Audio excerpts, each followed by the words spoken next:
This session is going to offer hopefully a different and challenging perspective and a kind of a very simple, very simple message at the end, and aims to sort of draw on some insights that we've gained in the work that we've done as a sort of advisory practice, but also some research. And research I should really credit a colleague of mine, Lynn Miller, who's something of an expert in measurement of leadership behaviour. And so a lot of her insights have fueled and research have fueled the presentation that I'm going to give you now. So I'd like to try and...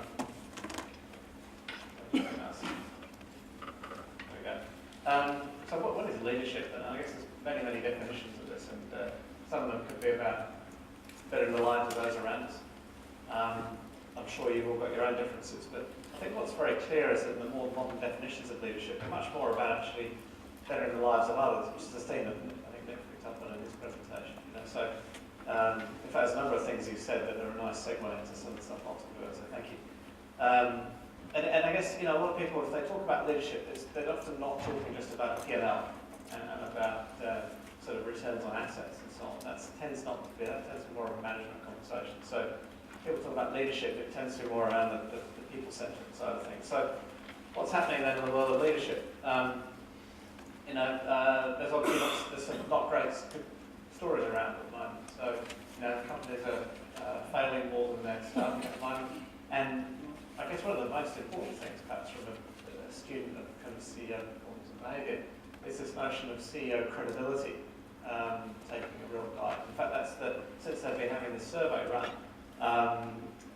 it's actually the biggest drop in the history of the barometer has been in the last couple of years. So, some not great news. What else do we know? People generally like their immediate boss more than they like senior management generally. So there's some challenges for senior executives, pressure's going up, and there's actually a woeful number of people actually getting performance feedback. So there are some challenges. This is a global research done from the Chartered Institute of Personnel Development in the UK, who are sort of a well-known body. So what are we going to talk about today? First of all, metrics. Why do we have them? What are the impact they have on organisations? What happens when it goes wrong? What are the kind of questions we should be asking in a brief summary? That all make sense? Cool. Okay, no one's left the room, so that'll be good. So the question then, why? Why have metrics? There's a lot of time invested in organisations that are developing metrics, analysing them. I work for a subsidiary, if you like, of an American company once. We had each individual in the company had 27 different performance metrics that were being measured against. The little region that I looked after, we were actually at the time the worst performing region. We then changed that. We actually said to the head office, we said, actually, we're not going to measure 27 different metrics, we're just measure one metric. We did that, and we went in 3 months from the worst performing to the best performing. And we released 3 analysts who spent their entire time measuring stuff to do some useful productive stuff. So I'm not, when we talk about metrics here, I'm not an ambassador for measuring everything. I just think we just need to get the signature things right. So why have metrics in the first place? How many of you have crossed a road in Auckland recently, particularly around Queen Street? You come across these lights? Yeah, I think they're actually a wonderful metaphor for boards and metrics. And the reason I say that is that it actually allows you to make a decision. So when you see the green light comes up and it tells you you've got 20 seconds, it allows you to make a decision about how fast I'm going to take, how much risk I'm prepared to take. So when it comes to 5 seconds, you kind of go, well, can I get across the road in 5 seconds? Or can I not? But it's data that's served up that allows the organisation to make a decision. So that's many ways that the boards need to be thinking about the measures they have. And then you've got, within the sort of framework of metrics, you've got this tension between, if you like, on one side, the data that people collect that just measures past performance. Then you've got the data about that's going to inform you in terms of the kind of insights before you come up with the strategies. So that's taken up another CIPD piece. So if metrics are the holy grail of businesses, what would business be like if there were no metrics? Any thoughts on that? So imagine a company that didn't have any, or organisation didn't have any metrics at all. Short-lived. Short-lived, yeah. Any other thoughts? Ministry of something. Ministry of something. That's a provocative thought from the next speaker. Could deal with that later. That's good. It might be very efficient. Might be very efficient, yeah. Okay. But they wouldn't know.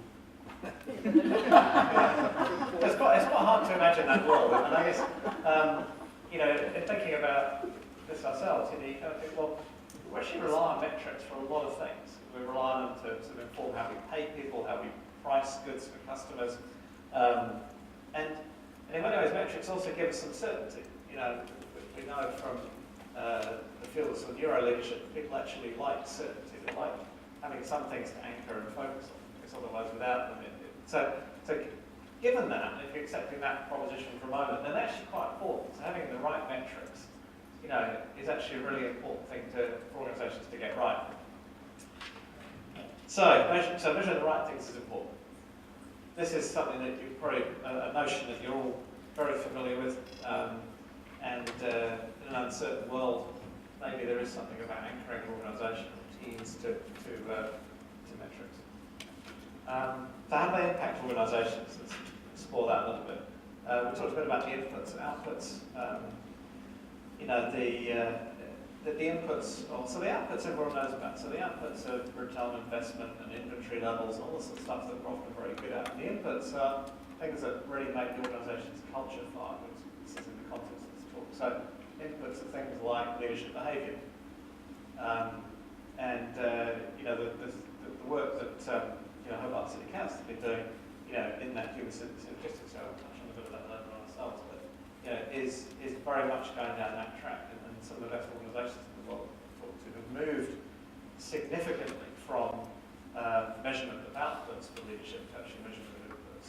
And, one of those organisations is Shell. So Shell have shifted their entire leadership framework for 80,000 people away from a whole notion that you measure a leader by the kind of outputs and KPIs they're able to grind out of their people, to actually a set of behavioural attributes, because they recognise that actually that's where the difference gets made. So kind of interesting to ponder that inputs and outputs question. That's a good question for you guys. Let's talk about the business for the moment, rather than governmental organisation or not-for-profit. Who are the most important stakeholders? Is there a most important stakeholder in this group? I mean, should a business, for example, be just all about its people? Should it be all about shareholders? So nothing is more important than the shareholder wealth. Any thoughts? Is there a hierarchy there? Needs to be balanced. Yep. There is a hierarchy. Okay. Who's first? Because the organisation doesn't exist without its customers. Yep. The stakeholders need an investment in that business to ensure the return. And the customers only get the service if the people in the business are working productively and in the interest of the shareholders. So it's an integrative collection of things within the customers. Interesting. Just a similar sort of slide was put up at a conference I was at in Singapore recently, and we had this, everyone had iPads on their table and keying in, and I think something like 93%, Chiwa, you give it to correct me if I'm wrong, something like 93% of people felt that businesses weren't all about shareholder wealth.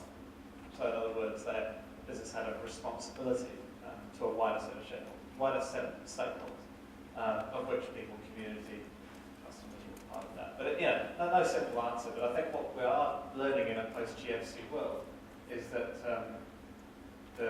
purely a shareholder-driven model is not sustainable. One interesting fact, how many of you read a book called Obliquity? Got one hand at the back. I think that one of the nice themes in that book, I certainly got from it, I don't know about you, but was this notion that, a story, if you like, about a whole bunch of organisations that had failed very, very soon after they'd put making a profit for shareholders or increasing shareholder wealth into their mission statement.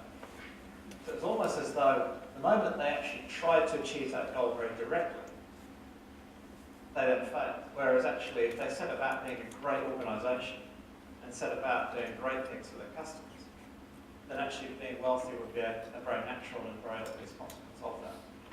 So, interesting book for those of you who haven't read it. So there is a kind of circle in all of this that we've developed here. So you've got a bunch of measures. They clearly incentivize behaviour. They provide focus, and you get what you measure. Okay. In some ways, that behaviour to culture.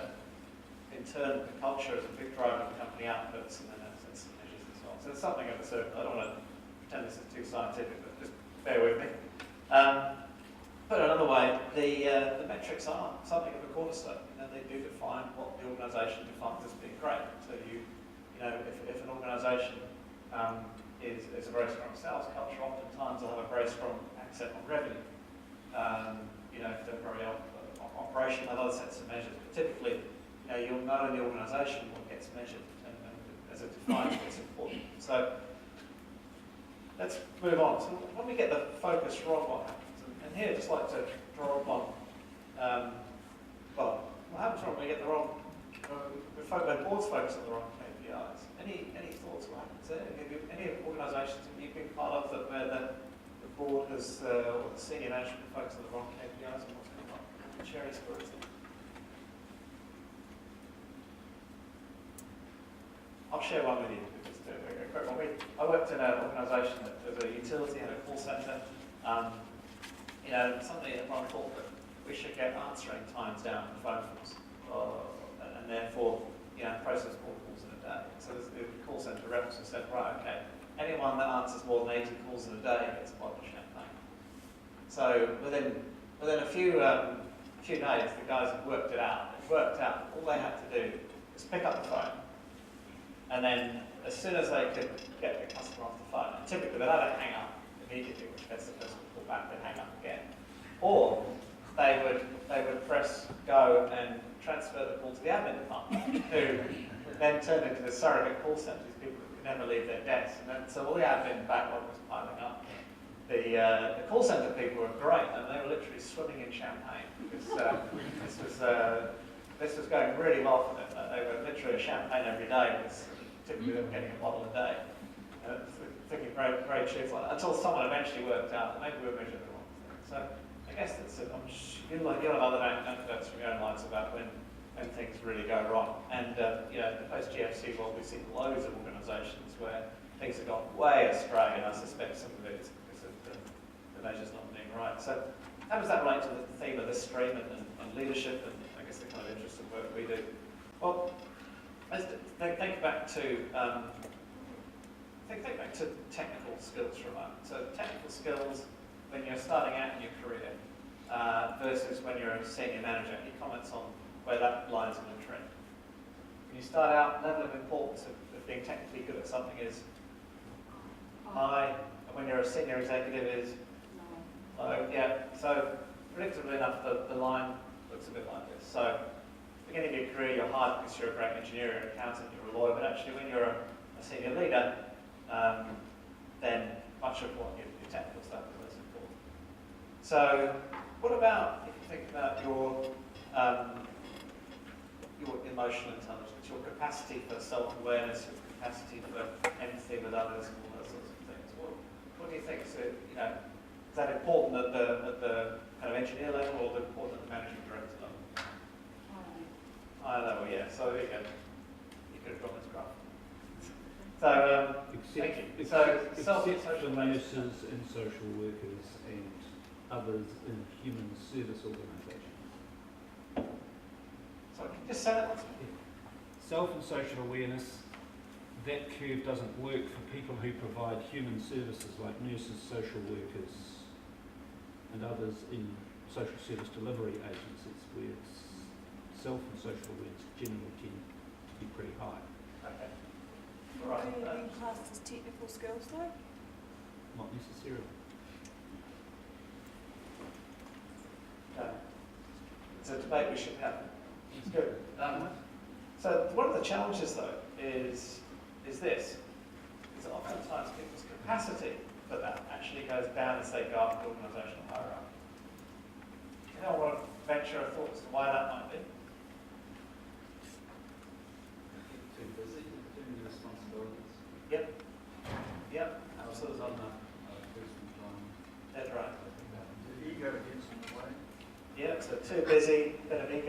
start to believe in their own rhetoric. Yeah. Anything else? I think the information they give is filtered. People are not as honest. Yeah, that's right. So they're not actually getting the feedback. Yeah. Anyone else? The complexity of the job increases. Yeah, absolutely. I think that's one of the things. Also, the number of metrics that typically come from the amount of data they're trying to process. So, job complexity has a lot to do with it. And we're living in very challenging times. We're living in a busy world. It's competitive.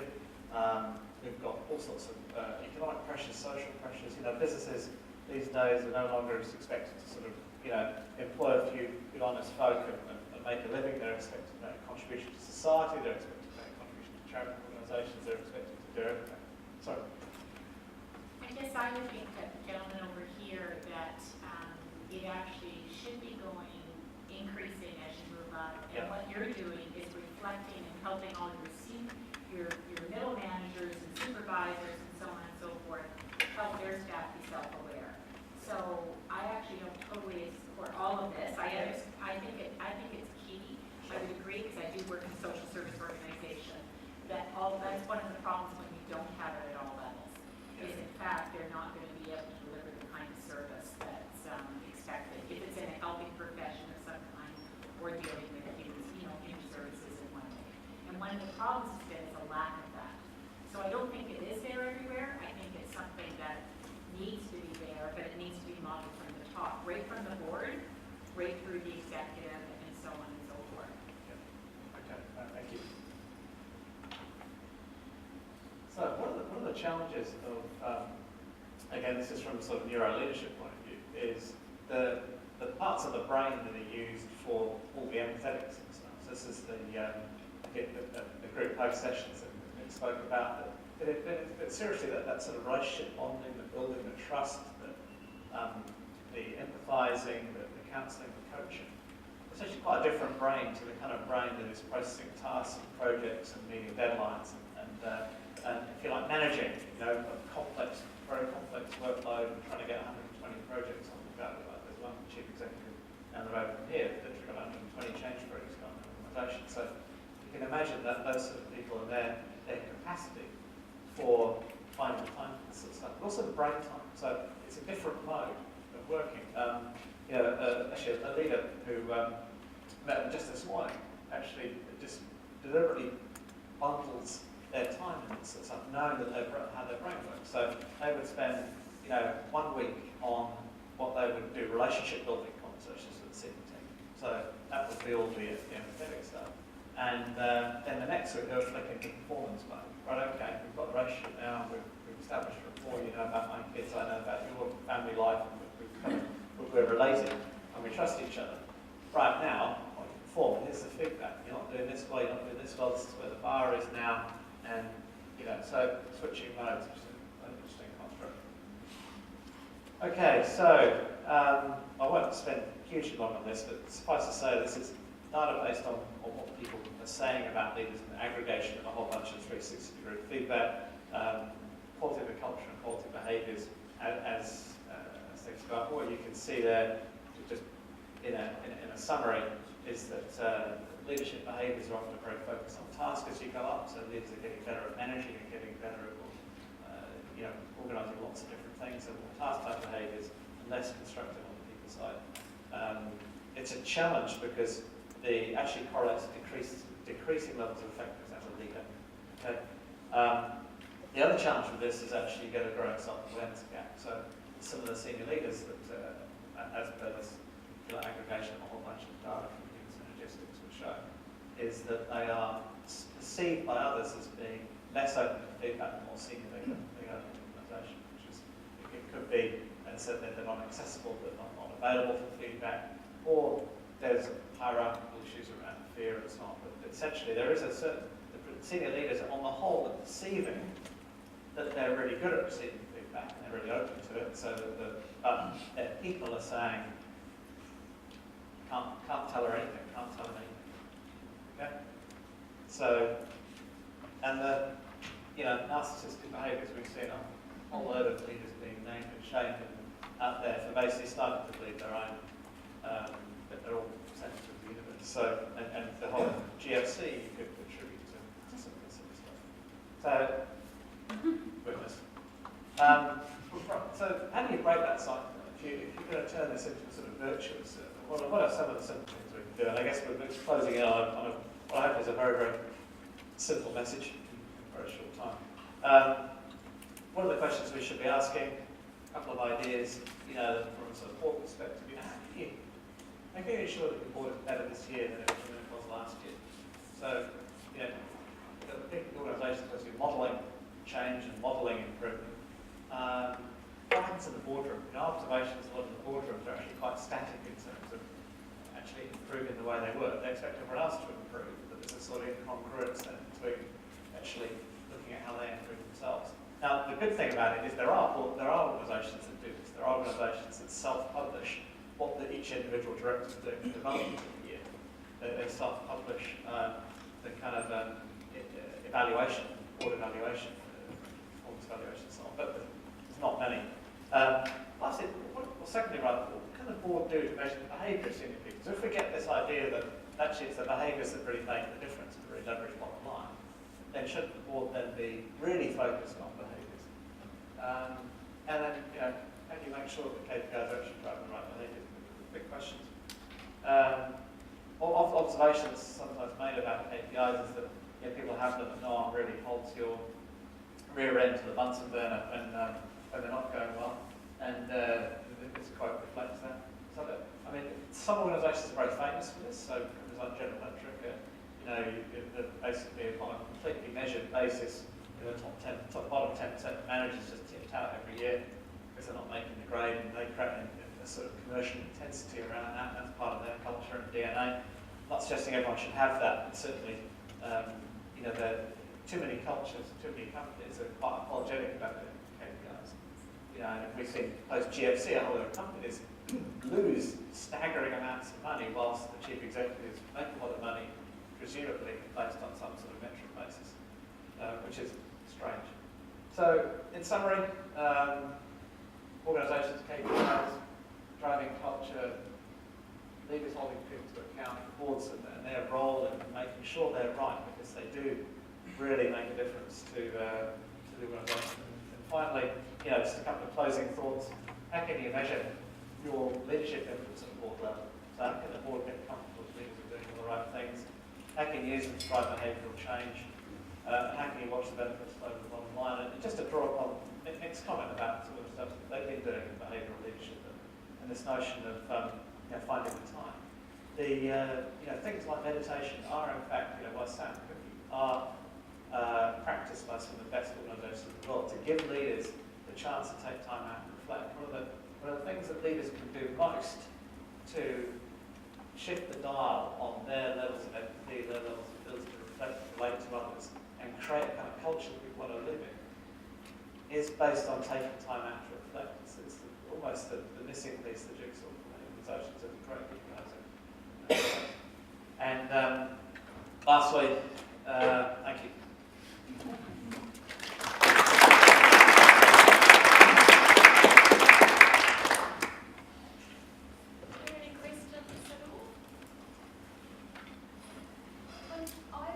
I'm interested in boards that are become almost addicted to information and KPIs, and there's so much information that they kind of can't filter what's really important and what's not. So what are your thoughts on how you wean the board off that kind of information, getting focused on what's really needed? I'll give one idea. There's a whole lot of ideas about that, but one is boards need to get more flexible. I think some of the best boards we work with actually have a board meeting that involves the entire executive.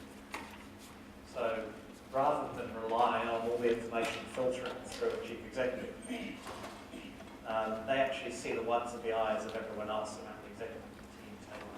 And then I think they can become a bit less paranoid about what else might be going on and requiring reports and everything, because they can sit there in a meeting with these people and look at them in the eye and say, look, that project you've got a capital expenditure thing for, we don't need to have a 100-page report, but just tell me, what's your judgment on the use of that contract versus that contract? I mean, there are boards that are digesting 800-page board packs, one set about nuts. And yeah, you can borrow from a lot of organisations. I mean, Toyota are very famous for putting everything, everything on an A3 presentation. It's about Toyota doing that. And that's for even complex acquisitions and stuff. So it can be done. It's all about trust. I think personally, it's all about trust. By having more people in the room, that they can actually talk issues through rather than rely on getting other people. You say that leaders have to hold people to account, but who holds the leaders to account? And I'm thinking here of instances where members of boards and members of senior executive teams don't adhere to the values that they actually portray. Well, so that's a good question. I think at a very high level, I think we've got a very, so if you're in businesses, so we've got very passive shareholders. Oftentimes not as active as they could be, and there's a rely on a few shareholder activists to kind of keep them honest. I think in terms of executive leadership, I think boards need to fundamentally, and I think there are one or two organisations that have started to embrace concepts like having a human capital committee of the board that are actually specifically looking at matters to do with leadership development and leadership behaviour, but they're all too few. There are too few of those kind of examples. There's a lot more examples of what not to do than there are examples